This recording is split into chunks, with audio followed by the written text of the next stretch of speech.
বঙ্গবার্তায় চোখ রাখব। বামপন্থী শ্রমিক সংগঠনগুলির ডাকা বন্ধের সার্বিক প্রভাব পড়ছে কি পড়ছে না সেই দিকে। কোথায় কোথায় রাস্তা অবরোধ বা রাস্তা অবরোধকারীদের তুলে দেওয়া হচ্ছে পুলিশ, সেই সমস্ত ছবি তুলে ধরছি আমরা। আজকে সারা ভারত সাধারণ ধর্মঘট চলছে। আপনারা জানেন যে আমাদের দেশের ব্যাংকগুলোকে বাঁচাতে হবে।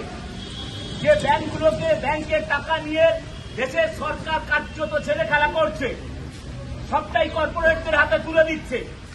সাধারণ মানুষ ব্যাংকে টাকা রাখে, সেই টাকাকে সরকার তাদের যে কিছু লেজুর বৃত্তি যাদের তাদের কর্পোরেট হাউসগুলো আছে তাদের হাতে টাকাগুলো সঁপে দিচ্ছে।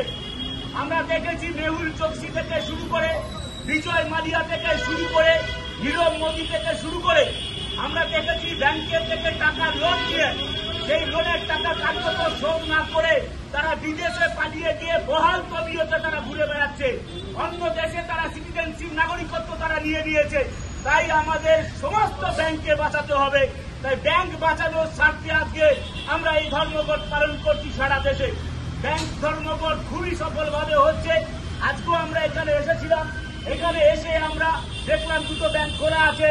আমরা ব্যাংক কর্মীদের সাথেও কথা বলেছি, ব্যাংক কর্মীদের সাথে কথা বলে আমরা শাটার নামিয়ে দিয়েছি।